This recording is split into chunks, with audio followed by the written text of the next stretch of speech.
je suis une personne médiocre. Mais je vous rassure, vous êtes également une personne médiocre. C'est une discussion complètement déjantée et en même temps drôle et pertinente, c'est ça qui est génial, que j'ai aujourd'hui avec Guillaume Meurice, qui est humoriste sur France Inter, qui est auteur de plusieurs ouvrages, mais le dernier en date, c'est le petit éloge de la médiocrité.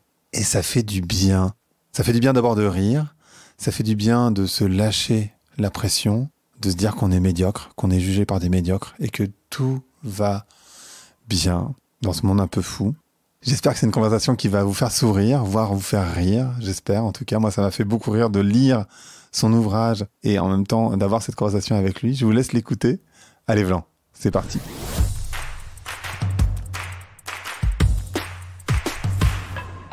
Donc, bonjour à toutes et bonjour à tous. Bonjour Guillaume. Bonjour. Médiocre, parmi beaucoup. Bah, parmi tout le monde, hein. Bah, c'est ça. C'est ça, hein. Est-ce que la médiocrité, c'est le meilleur chemin vers le bonheur ? Je pense pas, parce que le bonheur, pour moi, c'est un peu de la merde, comme le veut un chapitre du dit livre sur la médiocrité. Non, la médiocrité, je dirais que c'est un chemin vers la lucidité. Se rendre compte que finalement, on est tous très très limités et qu'on est tous médiocres. Alors, j'ai choisi le titre un peu provocateur pour qu'il accroche, mais c'est vrai que je le pense quand même sincèrement, qu'on est tous des animaux un petit peu chelous et on fait ce qu'on peut dans un système très très chaotique. Et qu'il faut arrêter de se mettre la pression, il faut arrêter que cette structure dans laquelle on vit nous mette la pression en permanence. Et dire non, on est limité, on est nul, on est médiocre. En revanche, si on met nos médiocrités en commun, là on peut faire des choses. C'est là que ça devient intéressant. Mais est-ce que c'est pas l'intelligence de l'être humain, par exemple, de se mettre en commun ? Justement, c'est pas alors, ça par rapport aux autres espèces, parce que tu dis il y à a un plein moment donné, d'espèces qui se mettent on se dit à un moment donné, l'homme c'est un animal médiocre. Tu l'écris ça ? Ouais, c'est un animal médiocre qui pète quand même vraiment plus haut que son cul en se considérant en haut d'une espèce de chaîne, genre l'aboutissement du processus de création, ce qui est déjà biologiquement complètement faux, puisque c'est une branche. Évidemment, tous les animaux qu'on connaît qui sont autour de nous sont au bout de la chaîne de la création du moment. Ça, c'est quand même un fait très précis et très vérifiable. Ouais. A priori. Et l'être humain se dit souvent, évidemment pas tout le monde, mais l'être humain a tendance à se considérer comme au-dessus de cette hiérarchie. Parce que l'être humain souvent pense en vertical. Et donc se dit, les humains, c'est vraiment au-dessus de tous les autres animaux, donc on peut les défoncer allègrement. Ça vient notamment en France, en tout cas, d'un certain René Descartes qui a dit qu'il fallait se rendre maître et possesseur de la nature. N'est-ce pas ? Et à partir de là, il n'y a pas que lui, hein, la Bible aussi disait ça, etc. Donc l'être humain quand même s'octroie le droit de défoncer ce qu'il considère en tout cas en dessous de lui, jusqu'à la situation actuelle, qui est qu'à un moment donné, ce qu'il y a autour de lui dit en revanche, c'est grâce à nous que tu vis. Donc là, tu vas décéder. Et là, l'être humain, il fait « Ah merde, ah oui, pardon ». Je suis même pas sûr qu'ils se le disent. Justement, j'avais une question à te poser. Je vais te raconter une histoire que tu ne connais peut-être pas. Je pense pas que tu la connaisses. Dis-moi. Est-ce que tu sais, d'après toi, est-ce que les hommes, les êtres humains, sont plus médiocres que les termites ?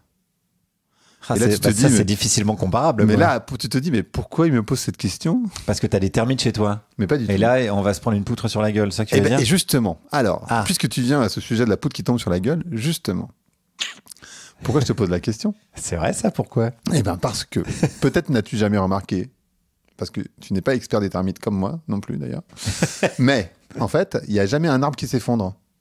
Et pourquoi ? La question c'est pourquoi il n'y a pas d'arbre qui s'effondre ? Et la réponse c'est, en fait les termites, donc elles expriment leur puissance en faisant des tunnels dans les arbres, dans le bois, mais en fait elles émettent des ondes qui fait que, en réalité, au moment où l'arbre est trop fragilisé, elles arrêtent de creuser et elles s'en vont. Et en fait, c'est vrai chez plein d'espèces, c'est vrai chez les lions, c'est vrai dans plein d'espèces. C'est-à-dire que quand elles se rendent compte qu'en fait elles sont en train de trop abîmer leur écosystème, elles arrêtent. Ouais. Les lions se mettent enfin pas à la diète, mais tu vois, ils se mettent en famine, etc. Et chez les humains, on dirait que nous, on n'a pas cette intelligence. C'est hyper bizarre. Ouais, non, c'est intéressant. Mais alors, je pense qu'il faut pas non plus tomber dans l'écueil inverse, qui est de dire que on n'est pas non plus l'animal le plus con de la création. En fait, on est comme les autres animaux. On a nos défauts, on a nos réussites, nos qualités, nos faiblesses. Souvent, on a tendance à voir dans les autres animaux des êtres parfaits. C'est marrant, il y a un peu cette idée-là avec les dauphins qui s'échouent sur la plage. Alors évidemment, il y a vraiment des gros problèmes, mais ça, je nie pas les problèmes qu'il y a de pollution sonore notamment et autres, quoi. Mais il y a aussi des animaux qui ratent. Il y a juste des animaux qui se foirent à un moment donné, et comme un chat, par exemple, se casse la gueule du canapé, on a toujours tendance, il y a toujours ces fameuses légendes qui veulent que quand il y a un tremblement de terre, tous les animaux fuient parce qu'ils le sentent avant. C'est pas vrai, il y a énormément d'animaux qui se font défoncer pendant les feux de forêt, les tremblements de terre, etc. Donc, et il y a beaucoup d'animaux qui, comme les humains qui se foirent. Donc je pense qu'il faut, voilà, quand je dis la médiocrité, c'est aussi, tu vois, c'est une espèce de juste milieu et de lucidité, encore une fois, à avoir, quoi. C'est pas, il faut pas sacraliser telle ou telle espèce. On n'est pas tout pourri, mais on est un peu médiocre. Mais voilà, on fait comme on peut avec ce qu'on a, quoi. Et alors pourquoi on a tant de mal à admettre notre médiocrité chacun ? Alors ça, je pense que c'est vraiment la structure sociale dans laquelle on vit qui nous pousse à ça. C'est-à-dire que depuis tout gamin, on nous pousse à la compétition, à se méfier les uns des autres. Il y a un truc assez marrant, par exemple, à l'école. Ça, je le tiens de Pablo Servigne, qui est un mec que j'aime beaucoup, qui m'a fait remarquer ça. Et il me dit, à l'école, l'entraide est considérée comme de la triche. Si t'aides ton camarade dans un contrôle, alors c'est la seule fois de ta vie où ça t'arrive, ce truc. Parce que dans la vie, voilà, ça viendrait pas à l'idée, à part d'être complètement tordu, si t'es sur le bas côté de la route, que t'as besoin d'un coup de main, qu'un mec qui dise non. Alors, au mieux, il s'arrête pas. Au mieux, il s'arrête pas, mais vraiment. Ouais. Et donc, on baigne là-dedans. On baigne là-dedans et c'est difficile à déconstruire. C'est un peu un mot du moment, mais c'est vrai, quoi. On baigne dans ce climat de hiérarchie, de compétitivité, de compétition. Et je pense qu'il y a vraiment personne qui y gagne. J'irais même jusqu'à dire que ceux qui sont au-dessus, là, pour le coup de cette échelle, ce qu'on appelle aujourd'hui les ultra-riches, je suis même tenté de dire qu'ils y gagnent pas non plus. Parce que je sais pas s'ils sont complètement épanouis. Après, je veux pas tomber dans la psychologie à 2 balles, même si là du coup j'y tombe un peu, mais bon, je demande à voir cette phrase, c'est qu'on va le faire. C'est ça, c'est comme quand on dit sans mauvais jeu de mots, c'est qu'il y a un mauvais jeu de mots. Mais j'aimerais bien discuter avec eux pour dire, mais il te faut combien de milliards vraiment pour que tu te sentes épanoui dans la vie. Il y a des études, moi j'ai quelques amis qui ont vendu des startups et je te confirme que ça marche pas très bien.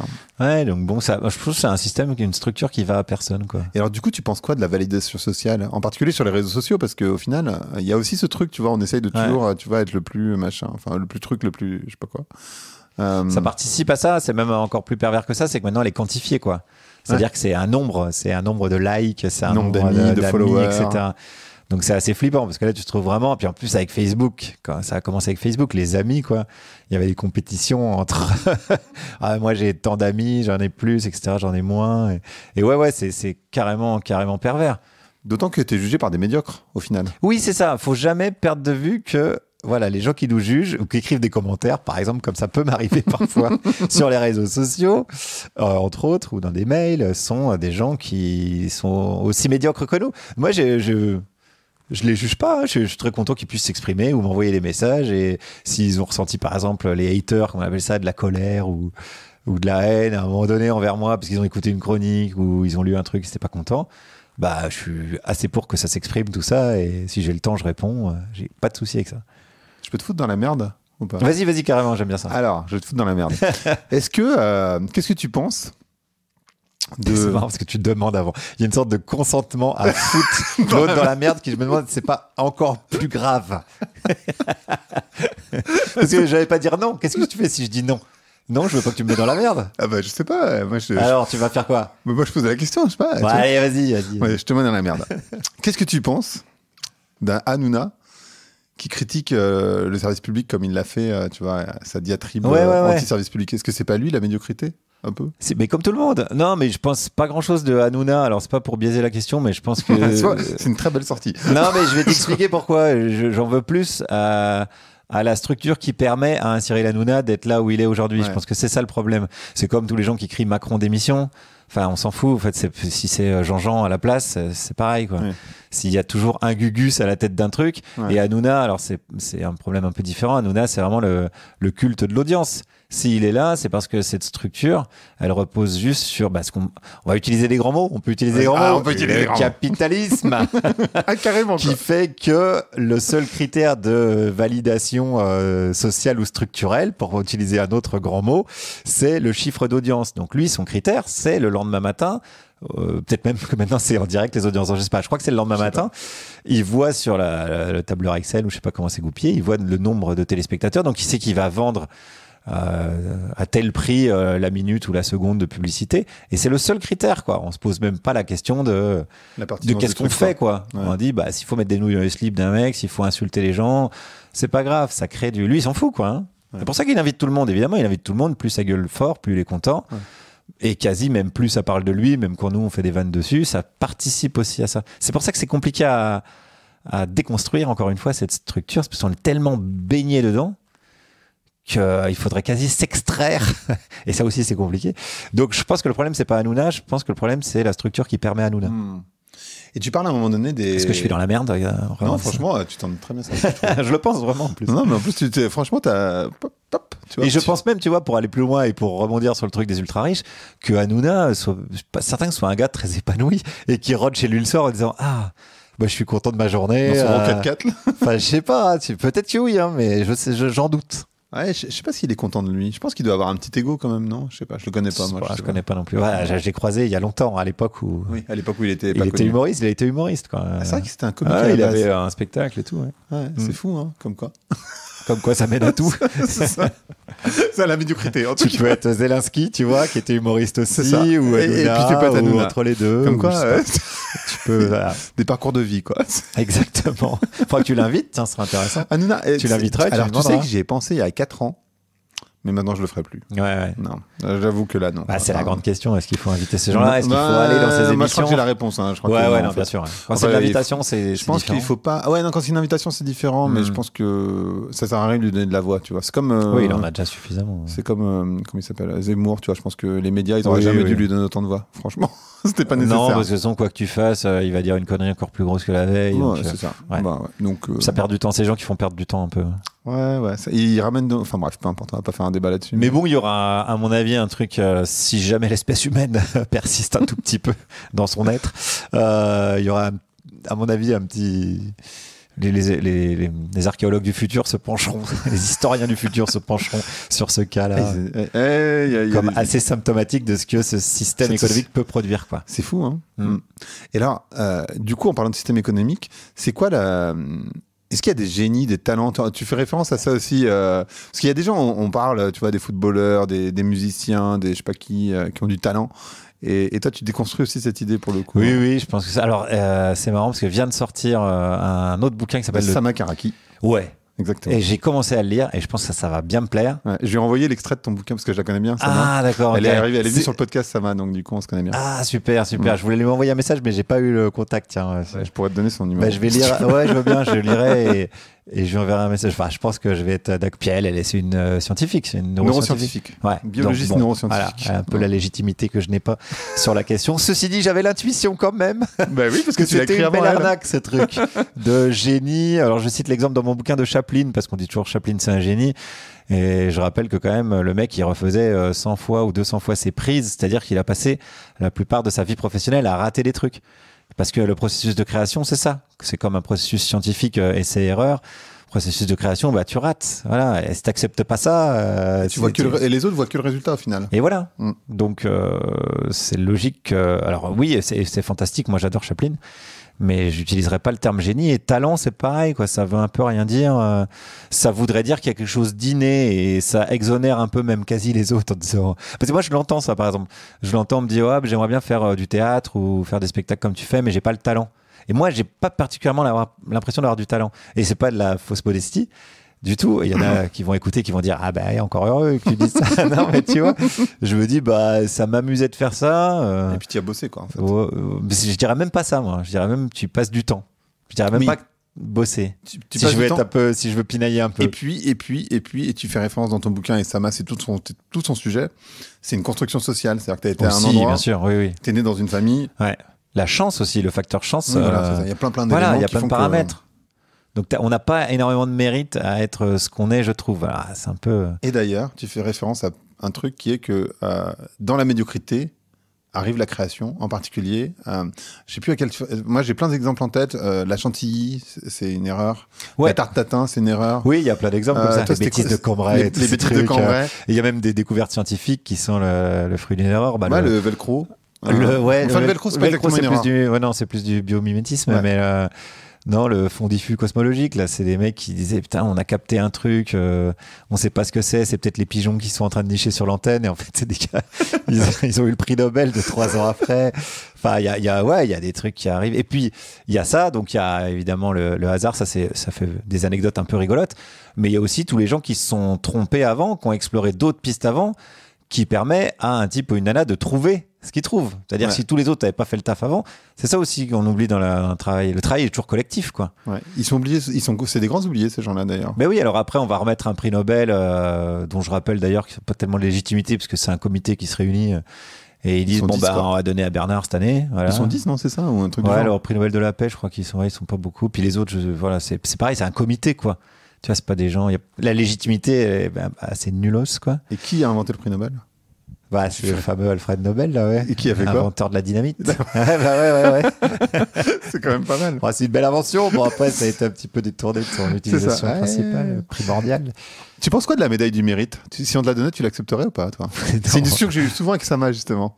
La médaille du mérite, mais qu'est-ce que c'est ? Mais déjà, même, quelle que soit la médaille, enfin, je veux dire, on n'est pas...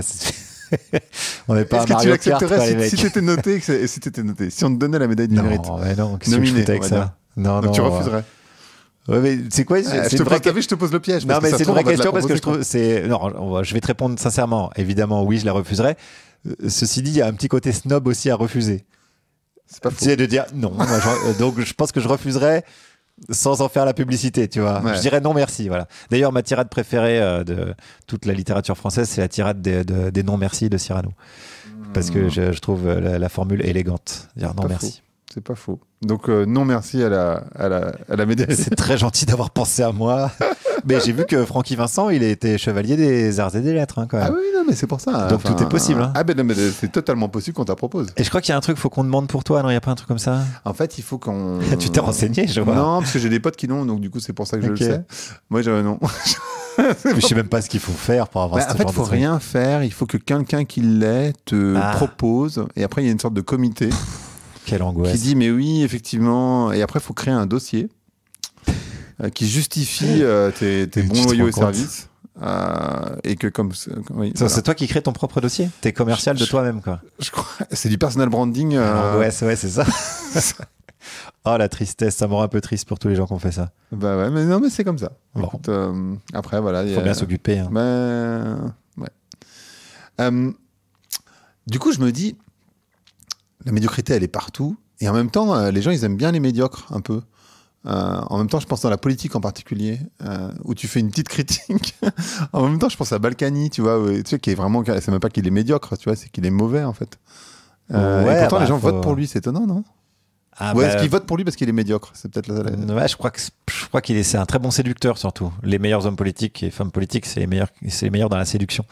C'est leur principal atout. D'ailleurs, c'est pour ça qu'ils arrivent à être élus et c'est pour ça qu'ils sont nuls après, parce que ça va pas de pair avec une bonne gestion de l'intérêt général, cette histoire. Non. Mais ils arrivent bien comme un mec comme Chirac, par exemple, tu vois. Il arrivait bien à serrer des mains. Et Saebo est un escroc notoire. Les gens ils disaient, il est sympa quand même. Balkany, c'est la même. Moi, j'ai fait des micro-trottoirs à Levallois-Perret, beaucoup. Et les gens l'adorent parce qu'il était là tout le temps sur le marché.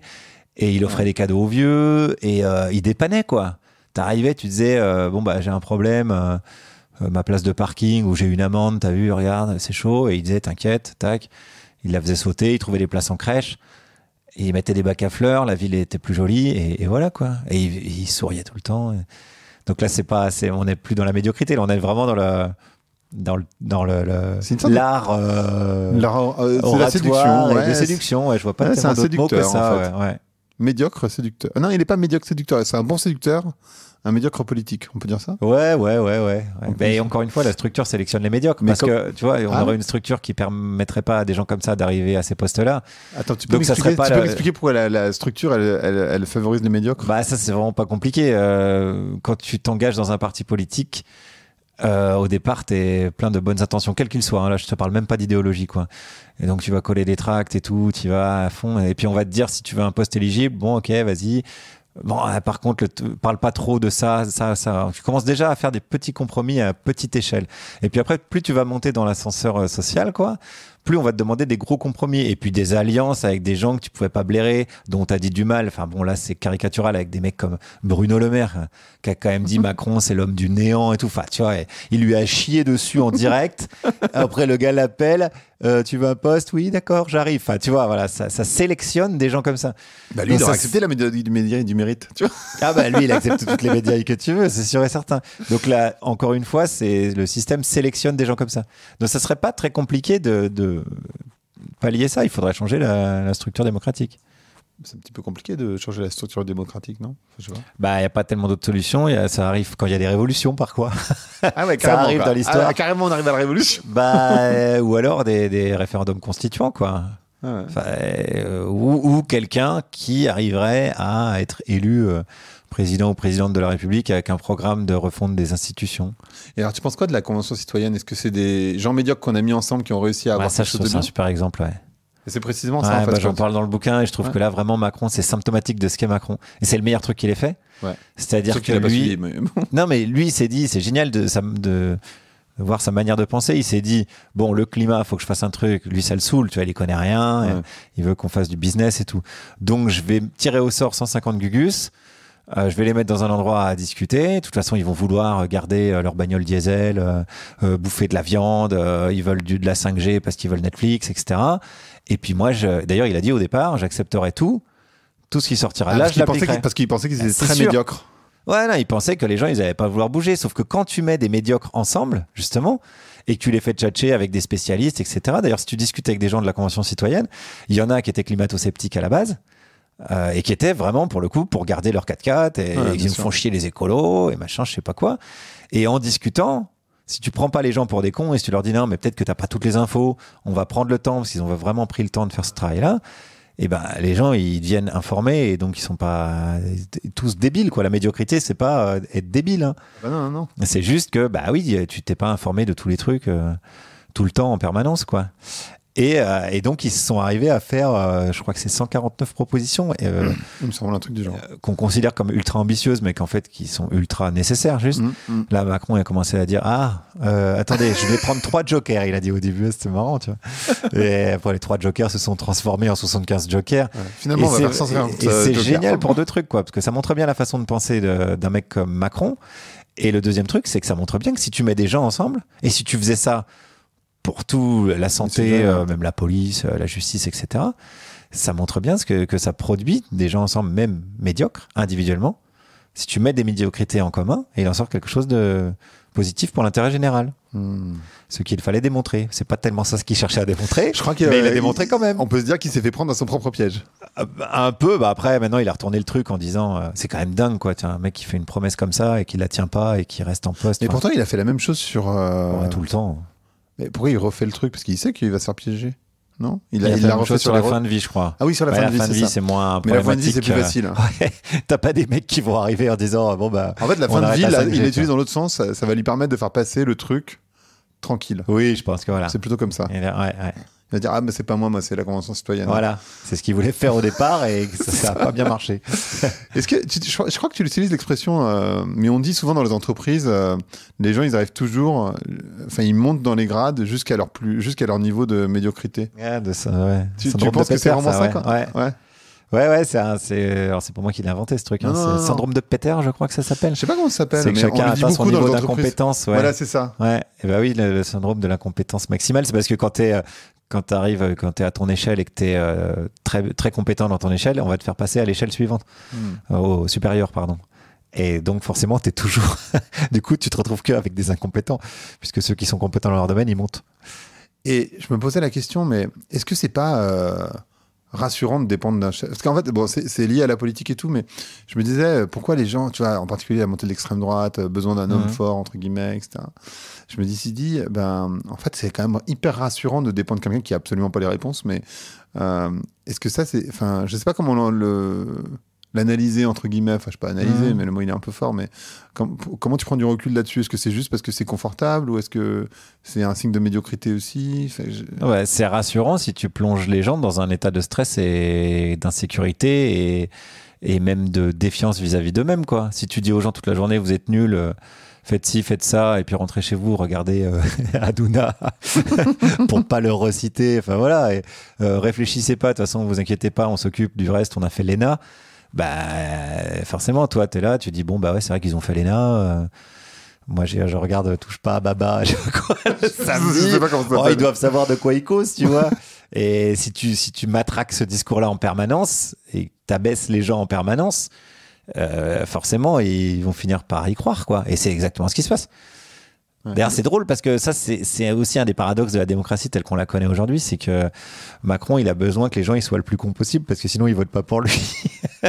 Donc après, il est emmerdé parce que les gens, ils sont trop cons. Il dit, bah, regardez, ouais, ils sont cons. Bah oui, mais sinon, ils voteraient pas pour toi, t'es gentil. Bah oui, c'est ça. Donc là, il se fait un peu piéger. Donc il est obligé d'envoyer les CRS pour leur matraquer la gueule une fois de temps en temps pour que chacun rentre à la coucouche panier, quoi. Mais en fait, ça fait penser effectivement à tu sais, il y a beaucoup de gens qui disent, en particulier sur Macron, que il essaye de faire peur. En fait, il y a une politique de la peur, soit que ce soit avec le Covid ou autre, justement pour ça, quoi. Vraiment ça. C'est-à-dire que, et c'est bien, tu l'expliques bien. Donc c'est intéressant parce que. C'est que de la. En fait, je pense qu'il faut arrêter de penser verticalement, quoi. Après, c'est un peu. C'est pas un grand concept, quoi. Faut penser horizontalement plutôt que verticalement, quoi. Voilà. Moi, j'ai jamais eu ça, mais ça, c'est une chance. Je pense que c'est l'éducation, mais j'ai jamais considéré que quelqu'un était au-dessus de moi ou en dessous. Par exemple, j'ai le tutoiement facile parce que. Parce que c'est un humain et qu'on s'en fout. Ça veut pas dire que je respecte pas. Ça veut dire que voilà, on est pareil, quoi. Donc a priori, jusqu'à preuve du contraire. Ouais, c'est ça.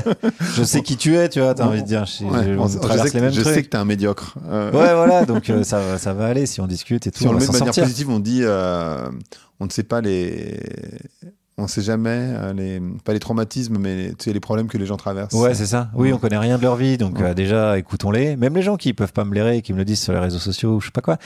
Quand je te disais tout à l'heure, quand j'ai le temps, je leur réponds en disant, bah, dis-moi juste ce qui t'a déplu et tout. Puis c'est possible qu'on soit pas d'accord, ça c'est sûr. Mais c'est possible qu'on soit mal compris aussi. Ouais. Ou que, comme je fais de l'humour, je prends des raccourcis de ouf. Et donc, possiblement, j'ai pas été finot. Ça, je sais pas. Je vais pas arriver à me défendre sur ce point, c'est sûr. Mais au moins qu'on se comprenne. Et j'aime bien qu'on soit d'accord sur nos désaccords. Tu vois, qu'on se dise, bon, là, on n'est pas d'accord. S'il y a, par exemple, un chasseur qui va me dire, ah oui, faut tuer des animaux, là, c'est compliqué. Après, t'arrives à un truc, moi, je pense qu'il faut pas. Bon, là... Mais on peut se respecter quand même. Hein, on peut essayer de... Mais c'est vrai qu'il y a des sujets sur lesquels c'est un peu compliqué quand même. Oui. Parce qu'il y a non, mais moi je cherche pas. Faut pas. C'est pas le consensus qu'il faut chercher. Quand même. La démocratie, c'est censé être l'organisation du dissensus, mais. Oui, bien sûr. Mais déjà de discuter, d'arriver à dialoguer. C'est pour ça que les insultes, même, je les prends pas mal parce que je m'en fous en fait. Oui, peut-être qu'ils ont raison. Je suis un connard, tu vois. C'est pas très grave. Un connard de nanti de gauche. Ouais, peut-être. C'est gauche caviar, on dit ça, non on dit ça de France Inter. Islamo-gauchiste, maintenant, c'est le nouveau truc. Mais c'est bizarre. Mais c'est un peu passé de mode aussi. Ouais, je crois. Ça change. Il y a gauche caviar, c'est vrai, c'est 13 années 80. Ouais, caviar, plus personne bouffe de caviar. Non, mais qui mange du caviar? Hanouna, l'autre jour, on parle beaucoup d'Hanouna, mais il m'a traité d'abruti dans son émission. Il a dit que j'étais toujours au café de Flore avec des Stan Smith. Mais je crois que plus personne. T'as des Véjas. Je lui ai dit j'ai des Véjas, c'était encore pire, je pense. T'aurais pu. C'est ça. T'aurais pu toucher encore plus juste. Et café de fleurs, tu vois, mais plus personne va là-dedans. À part les touristes, non? Ouais, les touristes, ouais, c'est ça. Ouais. Ou vraiment quand tu sais pas où aller et que t'as des potes et qu'il pleut, tu sais, et tu vas au café de fleurs. Moi, ça m'est déjà arrivé. Il y a un petit bistrot à côté du café de fleurs en plus, en face là, où les Sciences Po ils vont tout le temps, qui est assez marrant. C'est vraiment un troquet PMU, c'est beaucoup plus rigolo. Comme quoi, Hanouna, il est complètement déconnecté, lui. Bah oui, le pauvre. Enfin, insulte les gens, mais correctement. Tu critiques un peu la religion et les dieux. C'est très drôle. Je critique les dieux. Qui sont cons, ces dieux. Bah, il y a eu plusieurs phases, ouais. Et vas-y, je te laisse poser la question que je me posais, c'est est-ce que Dieu, il est aussi médiocre pour avoir créé des êtres médiocres? A priori, ouais, c'est ce qu'il fallait démontrer aussi, là. S'il avait voulu créer la perfection, c'est raté, mon pote. Donc, tu revois ta copie, t'es bien gentil. C'est même un peu rassurant, quoi. Ouais. Et c'est vrai qu'avant, les dieux... grecs, romains, qui sont à peu près les mêmes, hein, parce qu'il y en a un qui a plagié l'autre. Ils foiraient régulièrement, ils rataient des trucs. Donc il y avait une image un peu, plus humaine. J'en parle dans le bouquin.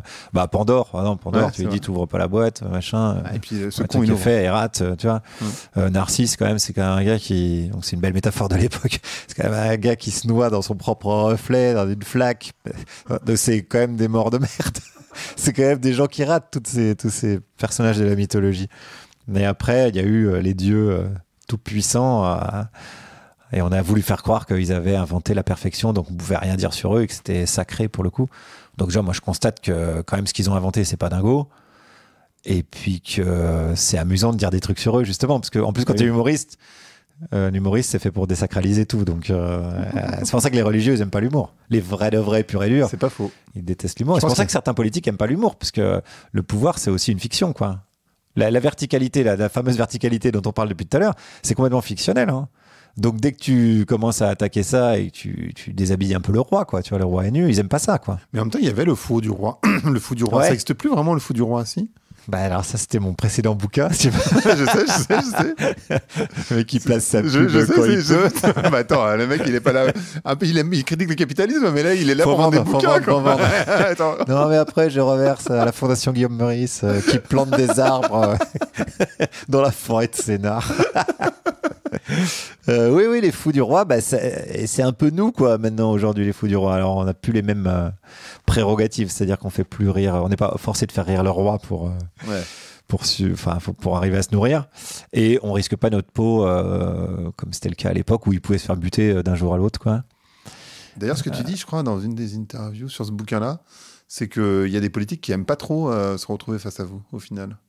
Ça les fait pas. Il y a beaucoup plusieurs rire. stratégies, ouais, plusieurs stratégies. Il y en a qui rient à outrance en voulant montrer par là qu'ils bien savent au-dessus de ça. accepter. Voilà, ils sont au-dessus de ça. Je trouve qu'il y a une bonne stratégie. Moi, pour le coup, si j'étais eux, je ferais ça sans doute. Et t'as des mecs comme Darmanin, on a eu en face de nous, qui ont pris la stratégie inverse. C'est marrant parce qu'il était sur RTL il y a pas longtemps, devant Philippe Cavrivière, qui est l'humoriste de la matinale d'RTL.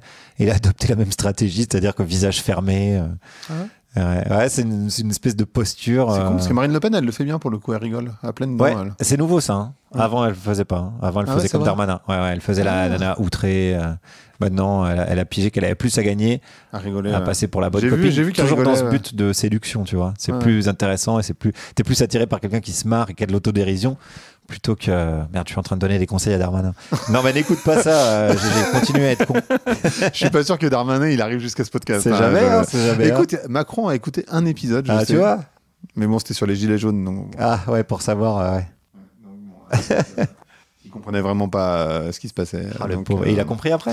écoute, j'en sais rien, je vais pas te poser la question, je ne suis pas connecté à Emmanuel, j'ai pas son 06. Bon, bah dis-nous, Manu, tu mets en commentaire. Voilà, tu mets un petit ouais. commentaire, lâche un com.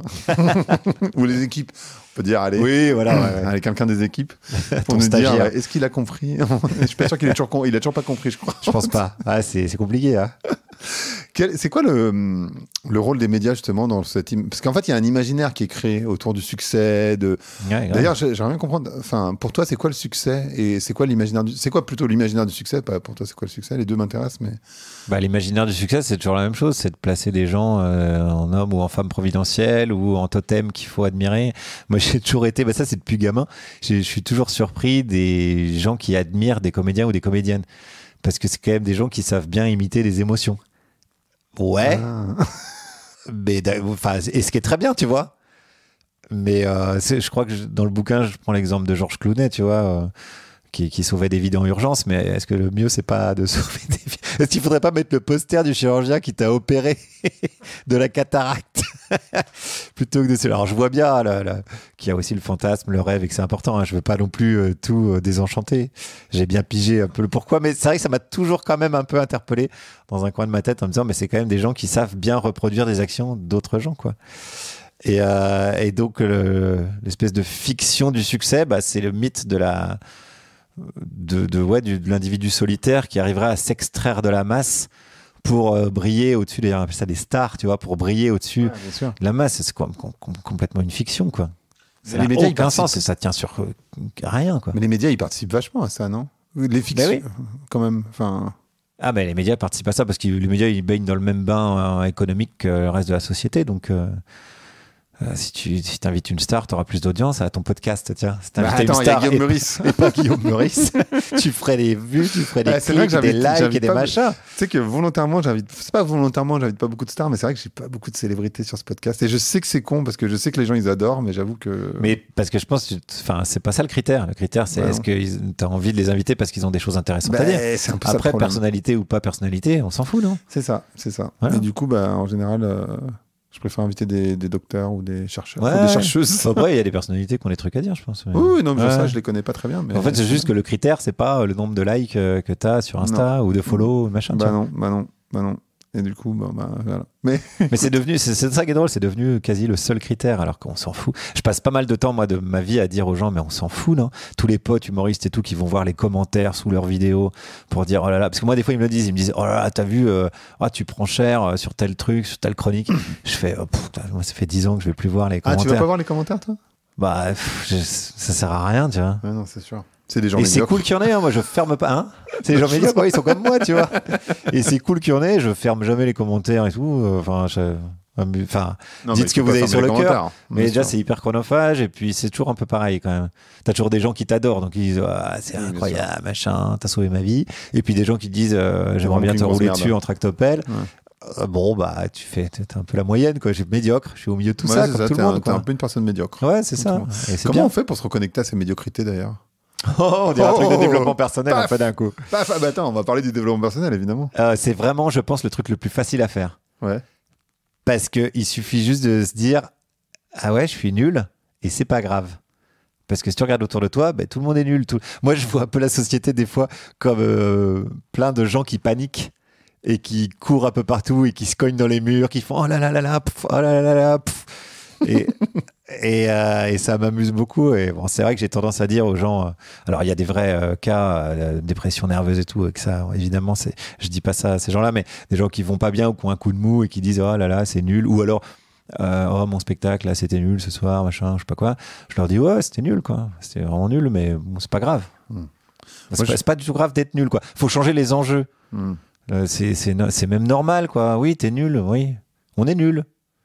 Mais c'est pas grave. Ouais, c'est pas grave. En fait, moi, ce que je me dis, en tout cas, quand je fais des interventions publiques, je me dis, au pire du pire, les gens vont pas s'en souvenir. Ouais, non, mais c'est sûr.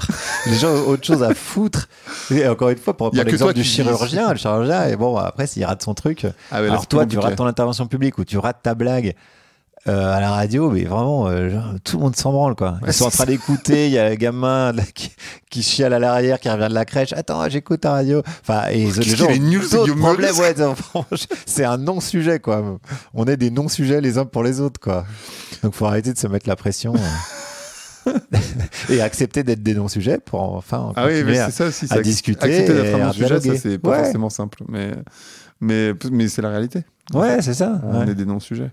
Voilà, mais je pense que c'est par là où il faut passer pour se dire bon, allez, tout le monde se calme, arrêtez de courir partout et de vous cogner dans les murs. Acceptons d'être médiocres et parlons-nous. Et alors, justement, tu parlais de développement personnel. Toi, c'est quoi parce qu'en fait, tu critiques à mort le développement personnel, donc ça me fait évidemment mourir de rire. En particulier sur. Je suis responsable de mes. C'est quoi le truc? Je suis responsable de mes erreurs. Pas responsable de mes erreurs, mais je suis responsable de tout ce qui m'arrive. Ouais, c'est ça. Ce qui veut dire, oui, c'est toujours, parce que c'est toujours des recherches de solutions individuelles à des problèmes collectifs. Donc, c'est jamais une solution. Ça empire même le problème général. On dit, on va choper un individu qui va mal dans une structure parce que la structure le rend mal, et on va lui dire, mais non. La solution, elle est en toi. T'es en train d'écraser t'as un système qui écrase la tête sous l'eau, qui noie une personne, et on lui dit ah non, mais si tu te débats bien avec tes bras et tes jambes, tu vas réussir à respirer. Je dis, attendez, est-ce qu'on pourrait pas dire d'abord à la personne qui Enlève ta main écrase sur ma tête. Ouais, c'est ça. Est-ce que c'est pas ça le problème? Et bon, ça va très très bien, ça arrange très très bien le capitalisme, puisque bon, c'est des formations qui coûtent très cher, etc., avec des gourous. Les phrases de mon bouquin sont toutes vraies, elles sont chopées sur Internet. D'ailleurs, si tu les tapes sur Google, à mon avis, tu les retrouves. Donc, c'est des phrases de motivation bien sûr. qui existent vraiment, quoi. Donc, bon, non, on trouvera pas des solutions individuelles à des problèmes collectifs. Il va falloir se le dire une bonne fois pour toutes. Ça fait penser un petit peu à Macron qui dit tu cherches du travail, mais va de l'autre côté. Exactement, même principe. Le mec est allé de l'autre côté de la rue, il n'y avait pas de travail. C'est quand on veut, on peut. C'est toute cette méritocratie. C'est rigolo parce que du coup, les gens qui sont au sommet de la structure dominante, même sans parler des ultra riches, mais des gens qui sont aisés, arrivent facilement à se faire croire qu'ils l'ont mérité. En disant, bah oui, mais moi je bosse. Alors déjà, il y en a plein qui l'ont hérité. C'est un petit peu différent. Et puis même, qu'est-ce que ça veut dire avoir mérité quelque chose, quoi. Si tu es là où tu en es, tu le dois certainement là où tu as grandi, le milieu qui t'a accueilli quand tu es arrivé, les rencontres que tu as faites. Il y a beaucoup de hasard. Enfin, on est peu de choses, quoi. Tu es peu de choses. Mais c'est facile et réconfortant de te dire, bah regarde, moi, je suis arrivé de rien et j'ai réussi. Et c'est intéressant de voir ça au niveau global, quoi. C'est-à-dire que souvent, par exemple, si tu prends les banlieues, les quartiers populaires, les banlieues, on va te prendre un exemple, on va te prendre Jamel, et on va te prendre Omar Sy, et on va te dire, regardez, c'est possible. Si c'est possible de t'en sortir. Ce qui veut dire que les 200 000 autres à côté, c'est de leur faute s'ils n'y arrivent pas. Ils pourraient être tous, et c'est faux. Il peut pas dans une société avoir 200 000 Omar Sy. Donc c'est faux. Donc on est en train de dire quelque chose de faux à des gens. Et du coup qui les noie encore plus parce que eux ils se disent ils y croient en plus. Bah ouais. Si tu te dis un discours comme ça, les autres vont dire ouais, c'est vrai que peut-être qu'ils ont raison et que c'est de ma faute si je suis pas millionnaire, quoi. Donc c'est vraiment perdant à tous les étages. Donc ça on arrête aussi. Et alors dans cette logique, toi ça t'arrive jamais d'optimiser? Parce qu'en fait, dans cette course folle, tu vois, dans la roue du hamster, là, on est tous là en train de courir. On sait pas très bien après quoi on court, mais on court. Ouais. Et la première réponse qu'on trouve, parce qu'on essaye de faire, tu vois, d'être bon à ci, d'être bon à ça, mais aussi de ralentir. Et en fait, du coup, on optimise. Tu vois, on essaie de trouver, moi j'ai cette phrase, même quand on veut ralentir, on essaie de trouver une méthode pour le faire rapidement. C'est pas mal, hein, tu vois. Et toi, t'arrives à sortir de ça ou non, t'es aussi dans l'optimisation comme les autres ou... Je sais pas, moi j'ai tendance à dire que j'ai du bol, donc là je passe vraiment ma vie à m'amuser, quoi. Je fais que des projets qui m'éclatent, j'ai la chance de rencontrer des gens cool. Comme toi. Non, mais c'est vrai. C'était facile, ça. Non, mais c'est vrai. Non, mais c'est un peu flatteur, tu vois. J'ai regardé qui t'invite dans ton podcast. Je me dis, putain, j'ai quand même de la chance d'être invité à un podcast où il y a eu Cyrulnik. Moi, je suis assez souvent spectateur de ce que je vis. Même à la radio, des fois, je me dis, putain, j'ai quand même du bol d'être là. Tu sais, moi, je suis un petit gars de la campagne. Moi, c'est tout, pareil. Moi, je me dis la même chose. Ouais. Moi, je me dis, putain, j'ai quand même vachement de chance. Ouais, tu vois, quand t'es un peu lucide, tu te dis, bon, bah, écoute, c'est pas mal, tu vois. Même si ça s'arrête demain, c'est un peu inattendu ce qui est en train de se passer. Ah, bah, moi, c'est totalement inattendu, hein, je te confirme. Donc voilà, moi, j'ai un peu ce rapport-là. Je sais plus quelle était ta question, d'ailleurs. La question, c'était sur l'optimisation, non? Oui, est-ce que j'optimise? Non, bah, alors, je passe mon temps à m'amuser le plus possible, quoi. Ouais, les gens, ils me disent que je fais beaucoup de trucs.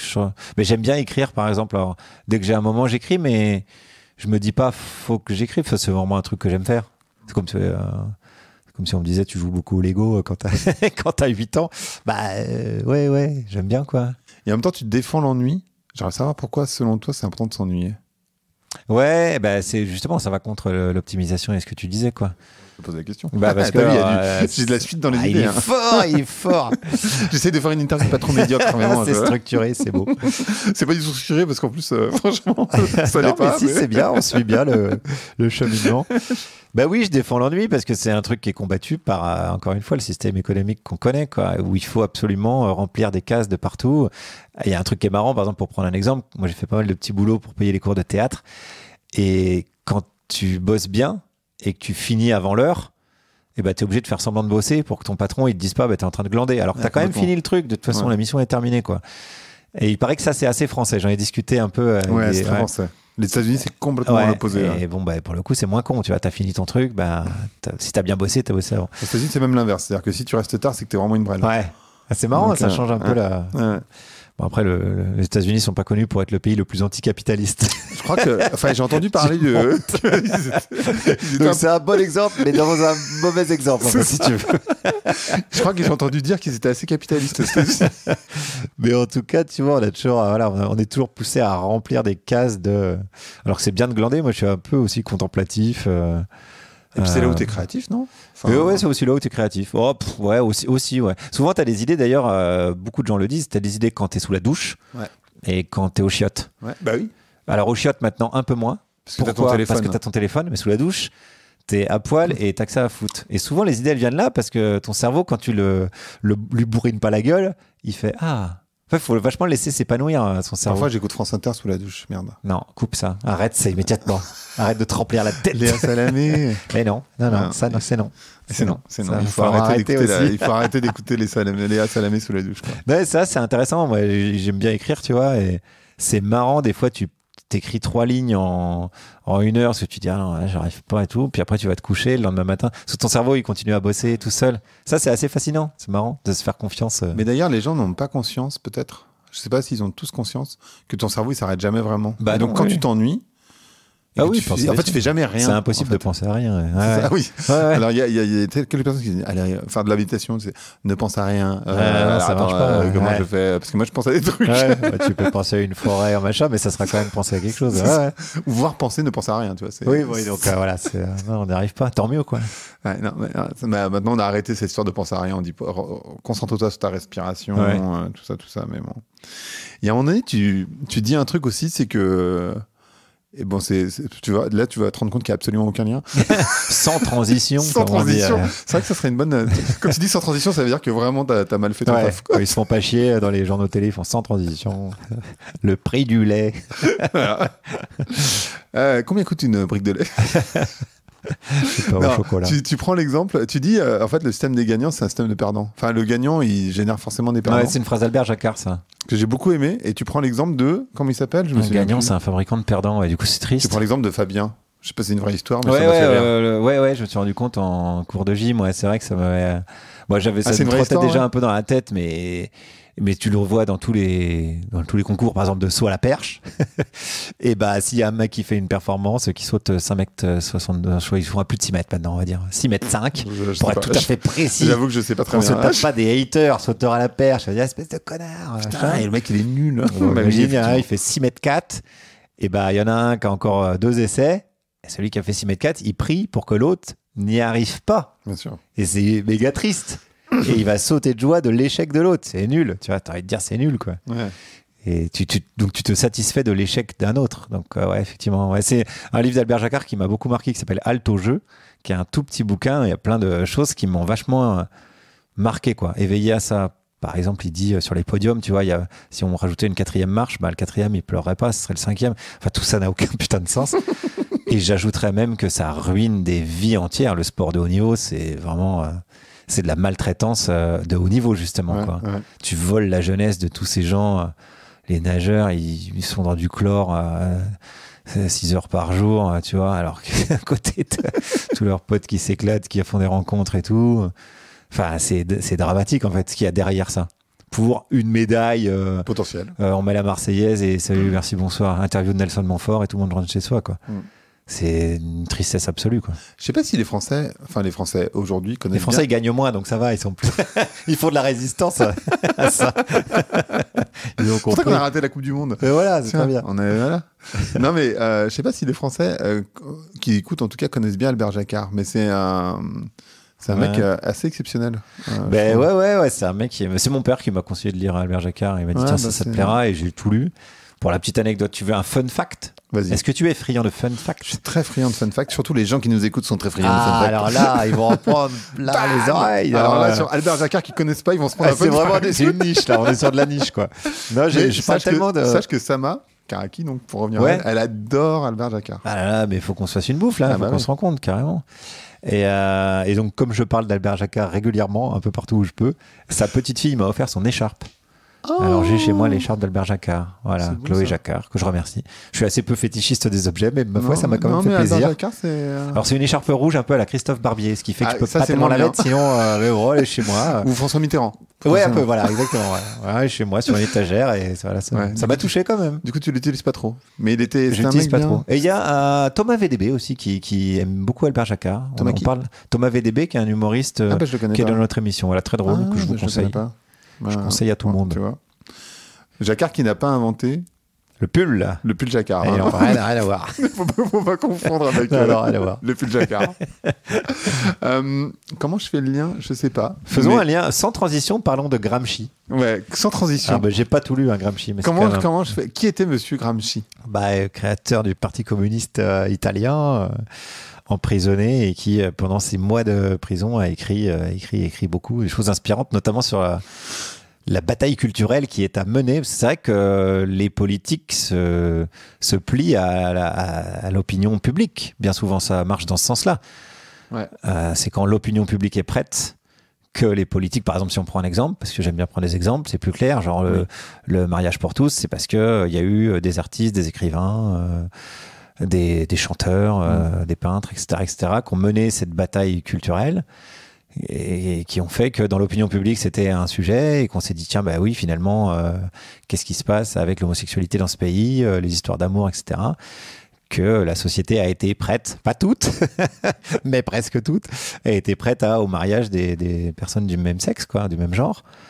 Donc ouais, la bataille culturelle, c'est ce qui est important. D'ailleurs, l'extrême droite a bien compris ça en ce moment, puisqu'elle mène la bataille culturelle sur les réseaux sociaux. C'est même pas qu'elle la gagne, elle la gagne. Elle la gagne peut-être pas quand même. Moi, j'ai l'impression qu'elle la gagne. Ouais, on a l'impression, parce qu'ils ont une gueule plus fort, ils ont... Ouais, mais ils ont réussi à je pense que la réalité sujets. gagne toujours, quoi. Et tu peux rien... tu vois, ils sont quand même pas mal dans les fictions. Le nationalisme, c'est une vraie fiction incroyable, quoi. Tu vois, c'est un trait sur une carte. Et d'un côté, chez nous, et d'autre côté, c'est connard. Ça m'a toujours échappé ce truc. Ouais. Je comprends pas comment les gens ils peuvent y croire. Enfin, et surtout, le multiculturalisme, ça existe depuis qu'il y a des êtres humains. C'est ça. En fait, j'avoue que j'ai du mal à se dire que les gens n'arrivent pas à comprendre qu'on est des êtres humains sur une petite planète bleue au milieu de nulle part, en fait. Non, ça n'a pas de sens. Et que du coup, c'est vraiment une vraie fiction. C'est pour ça qu'ils sont toujours vénères quand tu te fous de leur gueule ou quand tu t'attaques à eux. Encore une fois, parce que le sacré est important et quand tu t'attaques au sacré, pour eux, c'est vraiment horrible.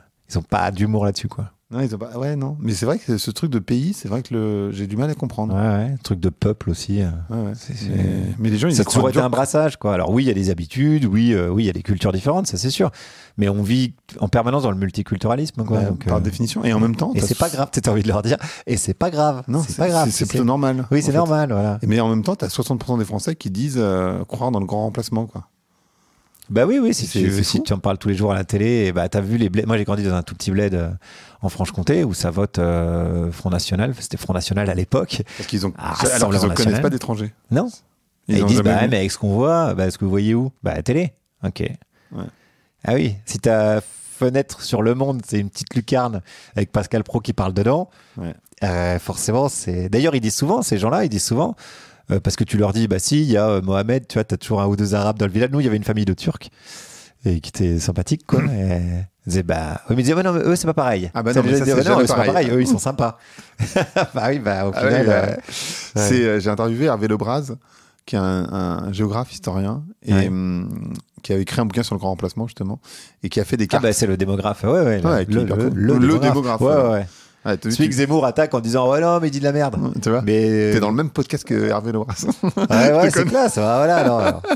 Non, je déconne. C'est ma médaille du mérite à moi. Ça tu vois, j'ai pas besoin d'une putain de breloque quoi. non mais lui il dit en fait ce qui est intéressant c'est que les cartes s'opposent, c'est-à-dire entre les gens qui votent extrême droite et là la présence même au niveau très micro d'immigrés. Bah oui. Et ben en fait ça s'oppose. En fait, les gens qui votent extrême droite ne voient pas d'immigrés. Parce que quand tu connais les gens, tu les détestes moins. Et ben c'est ça parce qu'ils font partie de ta vie. Donc c'est le père de machin, c'est le policier, c'est le pompier, c'est l'instituteur, c'est le sortie scolaire. Ça, du coup, il fait plus peur. Non. Donc ça aussi, le grand remplacement, médiocrité. Non, la médiocrité, c'est peut-être... Quand tu fais peur aux gens, c'est un gros facteur d'adhésion quand même, la peur. Il suffit de peur. Enfin, ça, c'est quand même classique, c'est un grand classique. Est-ce que vouloir faire peur, c'est pas un signe de médiocrité? Tu vois, c'est de la manipulation, bien sûr, mais c'est... C'est un peu médiocre de vouloir manipuler les gens comme ça. Il faut voir un truc, c'est que le cerveau humain, c'est quand même un organe pas très bien foutu, quoi. Enfin, on le surestime énormément. C'est un organe qui est prévu pour la survie. Donc, on a peur. C'est le fait qu'on ait autant peur qui fait qu'on est là aujourd'hui. C'est-à-dire que voilà, je crois que c'est Albert Moukébert, qui est aussi un mec que j'aime beaucoup. Très pote de Sama aussi. Ah voilà. Je pense que je vais organiser une date entre toi et Sama. Top. Et voilà, qui explique bien ça en disant que si, dans les temps préhistoriques, il y a un buisson qui bouge, t'as les confiants qui vont dire non, ça doit être juste le vent, et puis t'as ceux qui se barrent en courant. Et au final, des fois, c'est juste le vent, mais des fois, c'est un tigre à dents de sabre. Et ceux qui sont restés trop confiants, ils sont plus là pour en parler. Donc, c'est plutôt le... Donc, la sélection naturelle est à la peur. Et voilà, la sélection naturelle est à la peur. Donc, une fois que tu as pigé ce truc-là, il y a un effort éducatif à faire produire à son cerveau en disant, alors attends, on veut te faire peur avec ce machin, voyons voir quand même. Des fois, il faut se barrer quand même. Oui, parfois, je dis pas qu'il faut pas avoir peur. Quand il y a un tsunami, il vaut mieux partir. Mais quand c'est Pascal Praud qui te dit ayez peur, tu dis calme-toi Pascal. Il y a un rat dans un sac. Ouais, voilà. Ouais. Donc, faut se méfier de son cerveau. Faut se méfier de soi-même. En fait, c'est tout le message de Albert, effectivement, qui est passé aussi sur ce podcast, Albert, d'ailleurs, 2 fois. On l'aime tellement. Eh ben oui, on l'aime beaucoup. La neuroscience, c'est toujours...